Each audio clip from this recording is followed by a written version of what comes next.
afternoon. I'm Lieutenant Colonel George Bivens, Deputy Commissioner of Operations with the Pennsylvania State Police.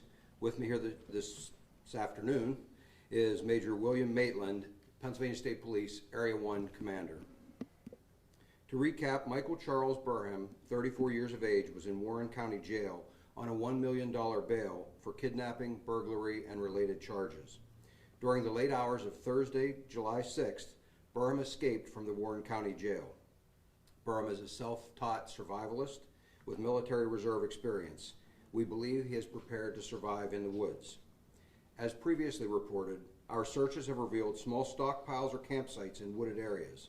As people hike or otherwise spend time in the woods this weekend and beyond, we ask that they notify us if they find any stored packages or apparently abandoned campsites.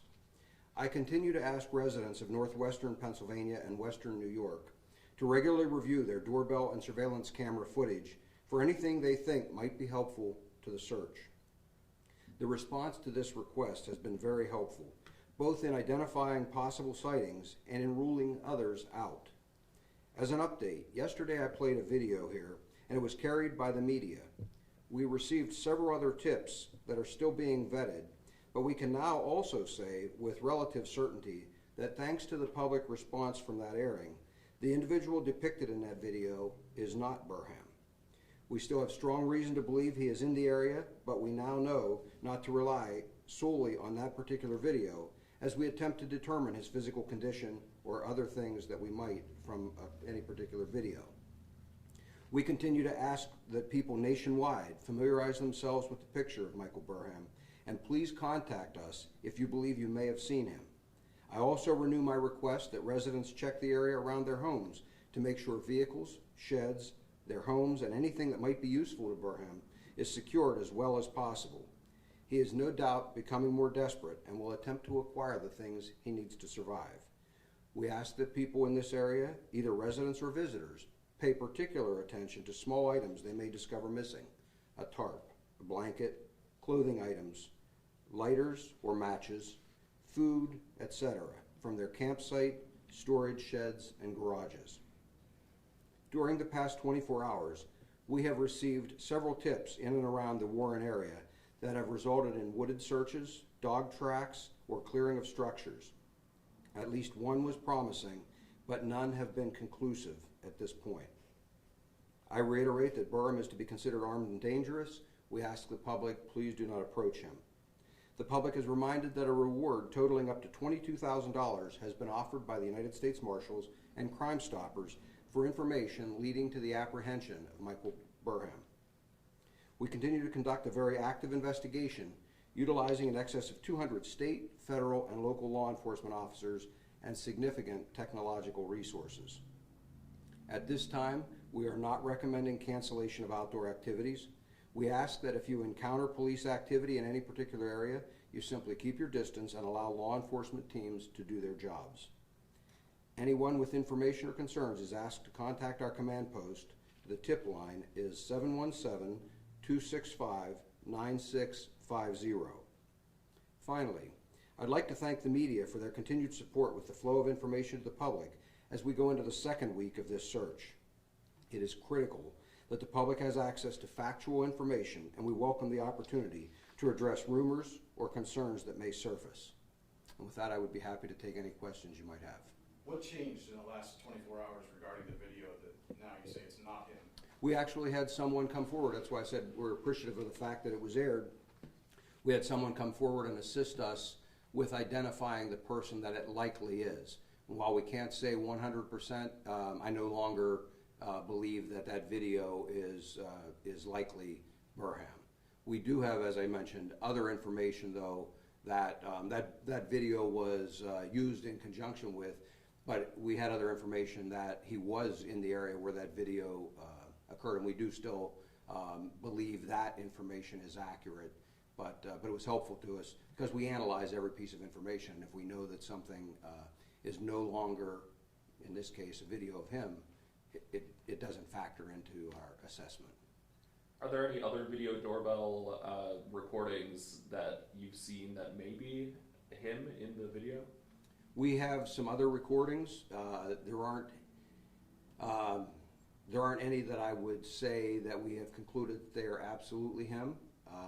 Like I say, this one, we were we believed a little more in it because of the other information we had from that area. Some of the others, we don't have some of the same supporting information, and they're just too grainy, too distant, whatever, for us to draw that conclusion. Yesterday in the doorbell video, you said that he possibly has a limp. Do you still believe he does, or that completely eliminates it? No, I still believe that that is likely something that he is suffering from.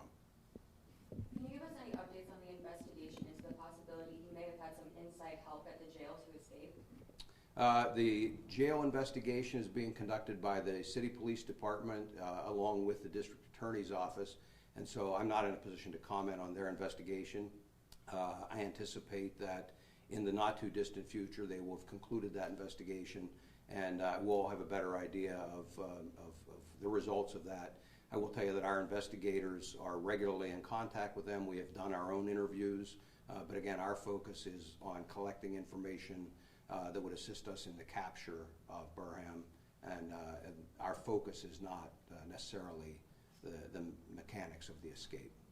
Are your teams discouraged at all that it's been taking so long to find him? No, not at all. I would say that morale is very high.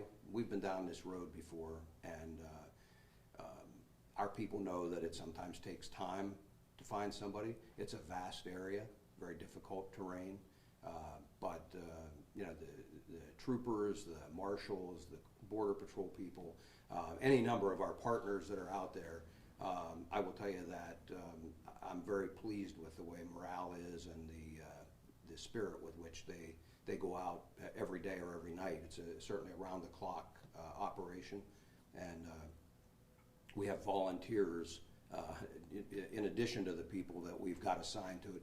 We have volunteers from those departments asking you know, to come in and assist with this. So. 2 weeks in, do you think you're, you know, how would you rate this? Do you think you're any closer to finding him than you were at the beginning of this, the progress? We know until you actually capture him, you never quite know. Again, I've been involved in some of these before, some that have been quite lengthy, and you know, you have your ups and downs. Every one of these does, and so at any given point in time, I mean, as recently as last night, there were some significant ups, and you really think you're close, and something doesn't pan out, and we continue on. One of those, whether it's an investigative lead, whether it's a tip, whatever, one of those will pan out, you know, and at that point, we'll know how close we were at any given point in our search and in the investigation. You know, there's really a kind of a the time works against him more than it works against us. You mentioned yesterday you didn't want to get too specific on where that video was taken from because if he's watching, it might eliminate a camera that you have access to. On the flip side, if he is watching and he knows that you have access to those cameras, couldn't that restrict the area that he feels comfortable moving in and eliminate a source of supplies and resources for him? I don't want to provide him a roadmap of where we believe he is or where we're actively monitoring, and so that's why I don't want to provide him the location if he is able to access this information. I don't want to provide him really a roadmap of where we have people cooperating and would likely provide us that information again should he appear. Have you considered the possibility that he may not be in this area anymore if he had any assistance to flee somewhere else? Oh, that's certainly something we always consider, and as I've said right from the very start, we look into any investigative lead, we look into any tip, regardless of where it is. We have law enforcement partners around the country that we have referred information to. There are a multitude of interviews that have been done. Again, any follow-up that involves going out of the area or out of state is taken care of immediately. So we never discount that. I have no doubt that if he had the means and he had a place that he wanted to go, that he would try to leave to go there. Our goal is to deny him those means and to capture him if he were to try and make that escape. Is it fair to say Warren is still kind of the hot spot for this search, and is there any concern he may have crossed into Western New York? Again, we're constantly in communication with the authorities in New York. As a matter of fact, the New York State Police maintain a 24/7 presence in our command post here. So we're on an immediate basis sharing any information. They're conducting some of their own operations over on that side, again, as a proactive measure. And we always take that into account as a possibility. But at this point, I remain, and our team remains, convinced that he is most likely in this area. You know, from the video yesterday, you said a lot of good responses, a lot of leads from that. Can you kind of go over that again, the details that you gave us just a minute ago? Well, when I say that we get leads, so people see something like that video and it makes them think, oh, you know what, maybe I will check my doorbell, my surveillance camera. And so, you know, we got a few tips dealing specifically with video. But we also, I mean, I was here till the wee hours of the morning last night, and there were numerous tips came in of, you know, someone going into the woods rather quickly, or you know, whatever. There was suspicious activity, someone snooping around someone's shed or a four-wheeler and that kind of thing.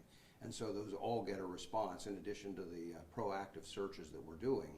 Those all get a response, and we follow it up and then use a variety of techniques to try and determine whether there's any validity to it.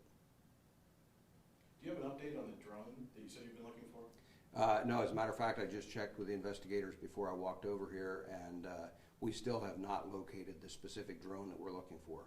As I said yesterday, we are aware that through the course of the day and early evening, that at a couple of locations within a few blocks of the jail, there were some drones being operated, but we have not found the one that we are specifically looking for yet. Do you have information that, you said most of that about the drone came through interviews, do you have additional information that corroborated those statements, just to rule out the possibility that perhaps those people were just misremembering the time? No, I think we're still pretty convinced that that information is accurate. And again, we'll run it into the ground. And we'll either find it or we won't, but we will continue to look to see if we can find any additional information that might assist us. Have you discovered any more abandoned campsites, any bags? I know that photo was released earlier in the week. Anything like that? We've discovered and searched a number of possible campsites, places where we have found items in the woods. None of those that I would, with any confidence, say had any connection to him, though. Again, I thank you all for helping to keep the public informed. I know that there are a lot of rumors out there. I know there's a lot of concern in the public. I'm appreciative of the fact that we can get a message out there and that we can hear what questions are being asked out there as well, through you and directly through the phone calls that we receive.